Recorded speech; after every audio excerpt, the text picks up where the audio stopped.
Welcome everybody back to another SDR confessions, and hopefully you've been enjoying the confessions so far. As y'all can see, these are pretty outlandish, so I mean we'll see if we continue to go more outlandish from here. So today I have Ivana, and Ivana, talk to us, introduce yourself, and then we'll get into your confession. Hello. So yeah, I'm Ivana. I'm one of the senior enterprise SDRs at Cognism, and I've been working for Cognism for around a year.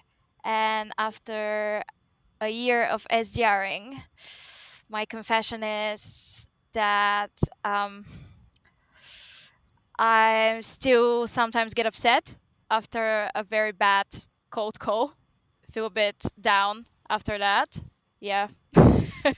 Not proud of it, trying to work on it, but yeah, it is what it is.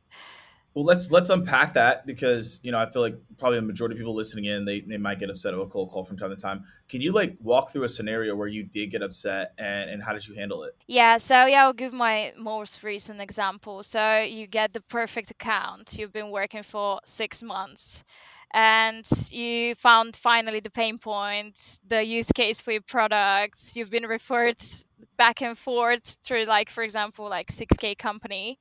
And finally you get to the DM that is the one that is the best prospect of the whole account. You call them and they're just like, I'm not interested, or being super rude on the call and be like, Mm-hmm.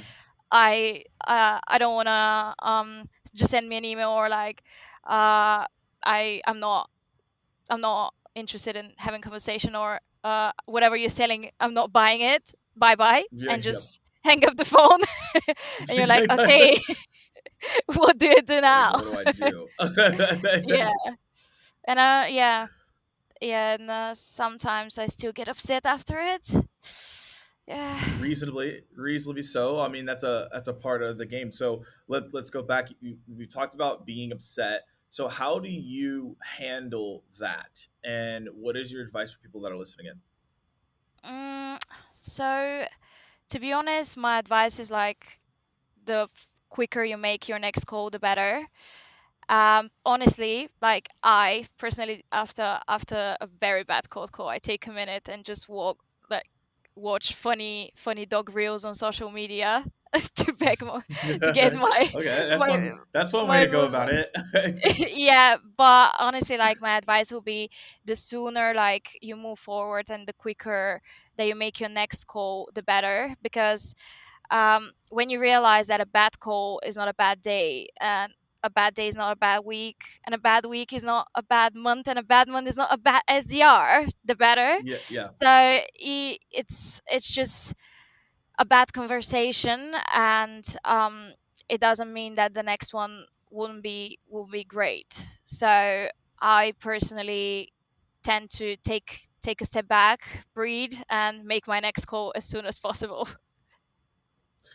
So that's really interesting because some people would suggest to not make the call as soon as possible because you're maybe up your upsetness. If that's the right upsetness. We're gonna say that's a word. Upsetness, you being sad or mad or something like that nature could carry over to the next call. So how do you take the emotion out of the next call when you're already upset? How do you just move on to the next call? Because I feel like some people might go to the next call angry. So how do you like subside that anger?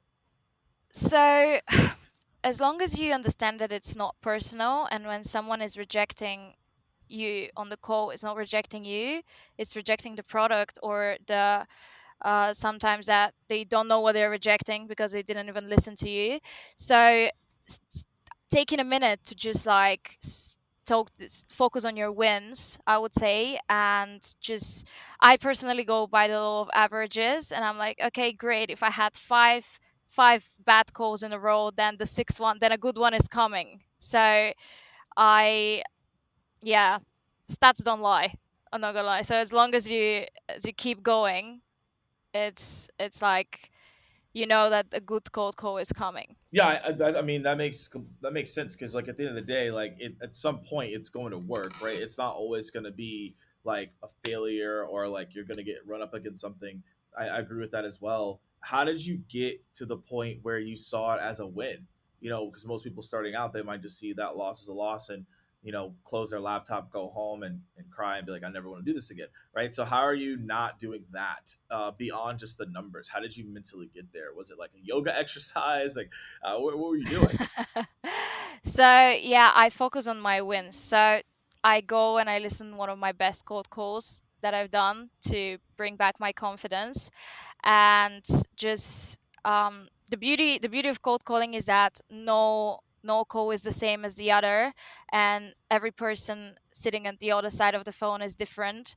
So you could expect anything to happen. And I always call to have conversations, not focus on the, oh, am I going to book this meeting or no? And when you call to have a conversation instead of focusing on the outcome, um, it's it's um, it's easier to be more relaxed and get back to your pace, I would say. Mm. I Okay. wanted to Yeah, ask I you, do. yeah. Yeah, go ahead. Go ahead. Have you ever like how do you approach a cold call that didn't go the way you wanted to? So I'm the opposite of you because I could carry over my emotions to the next call, and I could be like super spicy on the next call, and like that doesn't work out. So what I do is I will just get up and I'll just like walk around just real quick. Now it depends on where I'm at, obviously, but like I found that just like taking a step away, let me walk around. That's what I'll do. I found that to be really helpful, but that's when it's like a really bad call. Like I got rocked. But if it's just like I call someone and they say not interested to hang up, like that doesn't really bother me. This is like No, you were yeah. like in the trenches handling objections, and they were just giving you the roughest time, and like you were just getting roughed up. So I found that I just needed to take like a quick lap, breather, and then get back into it. I know some people suggest breathing exercises. Like I don't take it, I don't take it to that degree, but I just literally just get up, like walk around, like all right, cool. That call, like that was like not good. Let's get into it. It's very similar to if you were in the boxing ring or UFC or whatever it is, you get knocked out, it's like, all right, you need to Yeah. get your composure. Now, most people, you can't just go back to the rest spot, but like, I find that to be the best way. It's like, okay, you just got knocked out. You can continue to fight, but you're probably gonna get knocked out again if you keep calling. So that's why I get up, take just a quick walk. I'm not doing like a stroll. I'm not like checking out the daisies in the garden. Like I'm literally just taking a quick walk, and I'm like, all right, cool. Like, and I get back. Like I don't really waste a whole lot of time, but I also know I need like a couple seconds away from what just happened. To restart, basically. Yeah. Yeah, and that's me. I mean, everyone's different. Some people can just power through and they're just like, all right, forget it, whatever. I just realized that I just acted very spicy the next person that picked up, and it didn't go well for me. So I was like, all right, I can't do that anymore. Yeah, yeah, I can relate. Yeah, I had similar situations that I just get out of the room or go to another room if I'm working from home, or if I'm in the office, just get to like outside of the building, walk around, Mhm. come back, and I'm like, yeah, Exactly. it's all in the past. Let's continue. Yeah, you have to continue. That's the biggest thing is continuing on, which like leads to my next question. So you get upset and you're like, okay, that call didn't go well. You are not. Let's go to the next call. How do you prepare for that next call? Let's say it's like a big enterprise account. One person was like, I'm not interested, but there's still other people to call. How do you prepare for the next call? Do you stay with the same pitch? Do you think about maybe I could do it differently? What are you doing there? Yeah, so why in the first place why I get upset is that I blame myself, like, oh, maybe I could have handled it better, maybe I could have done a bit more research, or why I didn't ask this question or that. And how I make the next call, if it's especially the same account, I just ignore the previous one, that it like it didn't Mhm. happen. Obviously, if I got some like information, I leverage it in another way. But usually I just go back, focus on the account, and look at the information that I have, recap on the pain points that I found, on the use case of our product, and just call the next person and be like completely like different. if Yeah, if yeah, I yeah, could yeah. if I could say that, just go normally and just say what I know, and just ignore what happened on the previous call in general. And so Then you're going through those previous calls, and you're like, okay, you're gonna pivot. What can you give like an example of when you did that and it was successful? Like, have you been rejected by someone in a big enterprise account per se, or maybe a big account, and then you did do that approach and it was successful? Could you talk about that? Yeah, yeah, of course. So I recently had an account X that I went to the main DM, and the main Mhm. DM rejected me straight away after like prospecting 6 months of prospecting of that account, and Oh, like that's like one of the most frustrating things of all time. yeah. So I just like after the call, I spoke with my AE because we like to discuss accounts, make strategy, go back and forth, and we decided to go after a different department. So we I I called the head of marketing instead of the person that I spoke before was head of sales, and I called the head of marketing, and they're like, yeah, actually we have those gaps. I'm gonna listen to you. So she jumped on a call, and they signed last week. So it doesn't matter Oh, if congrats! yeah, so it doesn't matter if one GM says to you no, that it's a dead deal. So I always go around and look all of my options on an account before dropping it, or before like saying, oh, it's not a good fit. If I find a pain point in a use case, I definitely try to multi-thread as much as possible. Even if someone says no, it doesn't mean that someone else will say the same. Yeah, I think that was what's called being pleasantly persistent and preparing for the moment, which is what you did, right? Hey, the moment's here. You're being persistent. You're executing. You're doing all the things you need to do, which is exactly how you should be going about it. And one thing that I'm noticing as a trend for you, and you mentioned it earlier, was having a really good mindset to like be optimistic and power through this. So, could you give the audience like three, let's say, mental hacks that you have to power through? Because sounds like you're like, all right, cool, rejection, whatever, let's move on. Most people are probably like, wait, how is she doing this? So, talk to us. So yeah, the main thing I would say is never compare yourself with others. That always keeps me up, Mm. because you know when all of your colleagues are booking meetings, doing well, hitting target, and you're just like, whoa, whoa, whoa, I'm not good enough. What am I doing? Like, this is the worst thing you can do to yourself. So I never compare myself with others. I compare myself with my best month and try to overachieve it. That's my main point that keeps me motivated all the time. And also, like, I would say it's okay to make mistakes, and it's Mm. okay for some people to not want to speak to you, which is normal. And as Mm. long as you as long as you move on and you make the next call, or you pick up the phone and call someone, you're already on like the 1% of people that actually stood up and made the call. It doesn't matter what is the outcome. And the third thing I would say is like always call to have a conversation instead of calling to book meetings. It doesn't always have to end up as a meeting booked. It's just every conversation is important, and you can leverage information, or you could even like network sometimes, to be honest, on the phone. Yeah. Rare, but it does happen. Rare, but yeah, they're like, It can happen. It can happen. as long as like no one likes to be like cold, and yeah, there are lots of people that actually enjoy speaking on the phone, and they end up like being on the phone with you for like half an hour, and forgot that I told you, oh, I have 30 seconds, I'm going into a meeting, and then like, mate, what happened to your meeting? I think it's all. It's a good point. It's like it's all like tone.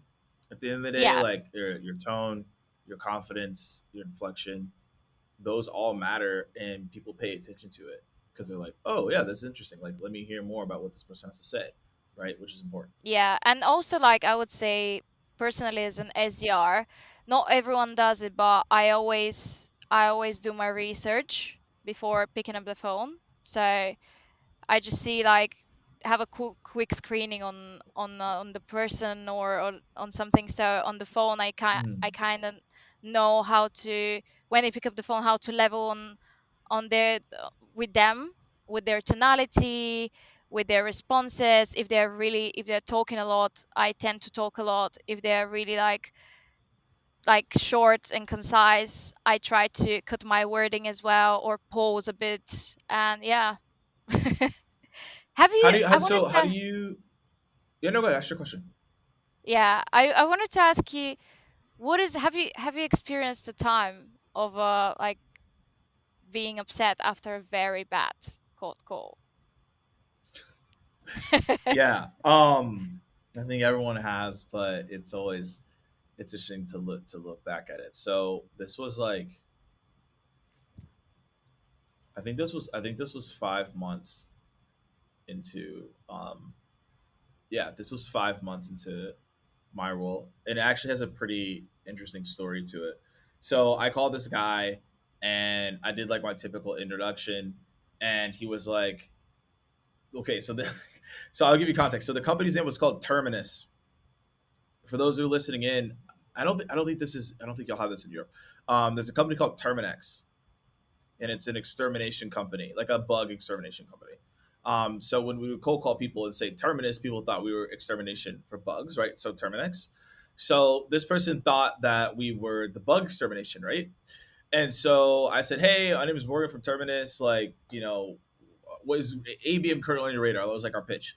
And the person was like, "Wait, I already got my bugs exterminated. Like, I don't need you." And I was like, "No, no, no. I'm talking about Terminus." And they're like, "No, I already no, like I already got my bugs exterminated. Like, I don't need to have this conversation." And I'm like, no, no, no. This is Terminus. They're like, no, Terminix. Like, I already talked to you. Like, this is ridiculous. You already came by my house, right? And I'm like, look, we're not anything related to bugs at all. We are an ABM platform, and this is what we do. He's like, well, he was like, bugs, Terminix, ABM. I don't care about any of that. Like, this is a waste of my time, and this is a terrible cold call. Hangs up the phone, right? So I'm like, what? Like, what just happened? Like, I literally, like, what? I'm like, yo, what just happened here? Like, this is probably the worst experience ever. Scott thought I was a bug exterminator, didn't even let me do the pitch. So I was like, all right, I'm gonna call this person back. So it's interesting, right? Here's a tip for everybody. Like, you could call people back when they are not interested, Mm. because like they're not gonna remember you. So I waited like was like a month and a half. I called again, different introduction. The call went way better, but they were still really rude, and so I was still a little upset because they were like giving me still this pushback.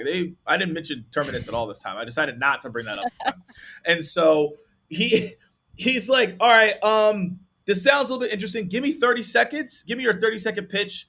Like nail it down. And like I'll put a timer on, and if I'm interested in it, I'll take the meetings. This guy obviously is like ridiculous, right? So I'm like, all right. I go through the 30-second pitch. He's like, I'm in. I'm open next Wednesday at 5, and I booked the meeting. So the whole thing is Oh. like the first time Ivana, I was pissed. I was so mad. I was like, what the heck is this person on? Like, I was literally just trying to have a normal conversation, right? Got just completely wiped.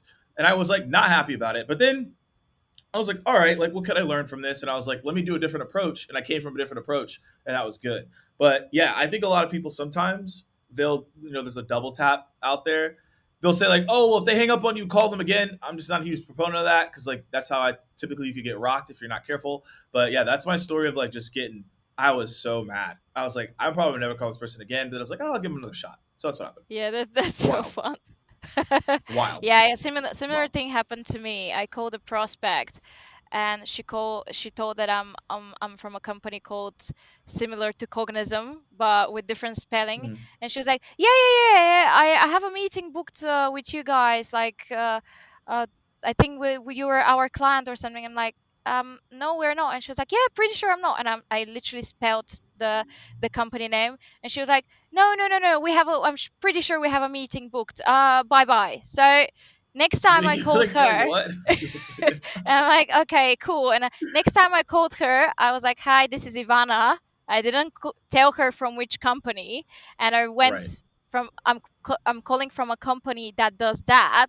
And didn't mention the name, and it was like a month after I initially called her, and she was like, "Oh, that's actually interesting," and managed to book her in. But like, if I gave up back then, I would be like, "Yeah, Yeah, would have been game over, right? And that's the thing is that like in the moment, like you're gonna be upset, but then it's like, okay, how can I change the situation and make it better and make it more, more. What could tactically could I've done differently? I think those are the main things that I always go into. So we've had a lot of great advice here. You've asked me some great questions as well. So I know people probably laughed at us, and hopefully you learned. But like these stories are a little absurd. But the thing is, like, any advice you would give to other SDRs that are listening in, maybe they're starting out, what would you tell them? I would tell them, uh, work on your mindset first, because Mm-hmm. you'll be impressed. Like, no one's gonna wake up every day and feel motivated to go to work, to make cold calls, to book meetings. It happens for you to wake up and not be. But if you work on your mindset and focus on on your end goals, and what do you want to achieve and what you achieved so far, it's much easier to keep yourself like motivated, to even if you had a bad day, a bad call, bad week. It doesn't matter that you're bad at your job, so it's okay to have your downs. But as long as you embrace the fact that everyone makes mistakes, and this is just another, I would say, another, when you make mistakes, you know that what to improve, and you Mm-hmm. know how to get better and what you do. That's Yeah, what I would say. yeah. No, the mistakes are the building blocks to success, is what I always tell people. And as we wrap up here, any shout outs or mentions that you want to give to anyone before we leave? Yeah, so yeah, we're pretty lucky in Cognism. We're close as a team, so I wanted to shout out my manager, Rachel, that after a bad cold call, she comes and listens to my call with me and helps me, like, not only find what I didn't do well, but also Mm-hmm. what I did well, and we work together. We we just like get 2 3 takeaways, and I feel more confident when I go on my next call. And yeah, also shout out to my team of SDRs, that we if you every time, like, we always celebrate the wins in Cognism of everyone. We have a chat where you Yep, put like meeting booked, meeting attended, yes, yeah, target hit. But that's on awesome. the at the same time, we also, if you had a bad call, or like, everyone is super helpful, and they'll come and we'll go together and brainstorm of what went well, what didn't go well. And yeah, just always looking to improve, so big shout outs. Yeah, no, I mean that's the biggest thing is continuously improving and accepting those recommendations of improvement. So that's awesome that you get a shout out to your manager and shout out to the team over there at Cognism. So hopefully everyone enjoyed these tips and maybe had a good laugh on these confessions that we shared. And I will see you all on the next episode.